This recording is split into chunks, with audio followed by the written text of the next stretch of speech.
Indian economy on the eve of independence.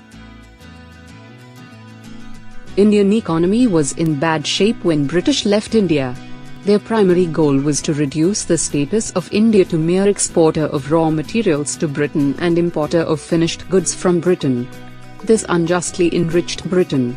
Thus, in 1947, when British transferred power back to India, we inherited a crippled economy. The growth at the aggregate real output, GDP, was less than 2% during the first half of the 20th century, and growth of per capita income was just 0.5%. Handicrafts industries ruined due to heavy taxation and policies of government, colonial, as the industry faced heavy competition from Britain imports. Land revenue system. The British introduced zamindari system. The zamindars were recognized as permanent owners of the soil. They were to pay a fixed sum to the government as land revenue, who were absolutely free to extract revenue as much as they could. British did commercialization of agriculture, hence no food crop was grown and these were used by British industries. No modern farming technology was available. Industrial sector. Policies of colonial government led to deindustrialization and India became an importer of finished goods from Britain and also a supplier of raw materials to Britain. Though India had no capital goods industries, but still some industries like paper industry were established after World War and Tisco, Tata Iron and Steel Company, were established in 1907. Use of these industries was limited to public sector like railways. India's export was more than import, but this didn't benefited India as more than half of the trade was restricted to Britain and rest was with China, Sri Lanka and Iran. Due to this, several commodities were not available in the market for common people. Also, this trade surplus was used by Britain to make payments such as war, etc. The British administration could not do much about this because of lack of funds.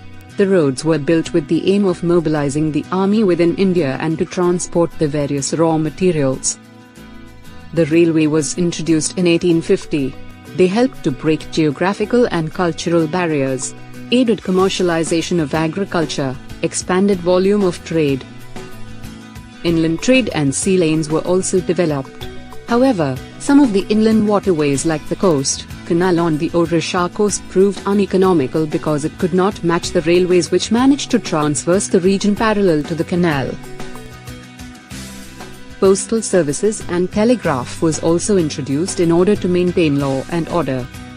Now let's know about the demographic transition and about first census. It is the transition from high birth and death rates to lower birth and death rates as a region develops from a pre-industrial to an industrialized economic system. The first census was done in 1881. After that, it was done in every 10 years. Second stage of demographic transition began in 1921.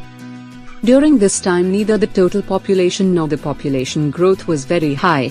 Death rate and birth rates both were very high. Infant mortality rate was 218 per thousand. Therefore, population growth was less. Life expectancy was 32 years. Literacy rate was 7% in females and 16% in males. Attempts were also made to estimate the per capita income by people like R.C. Desai, William Digby and V.K.R.V. Rao. In these, V.K.R.V. Rao's contributions were considered most significant. Thus, Indian economy was in bad shape and infrastructure facilities required upgradation.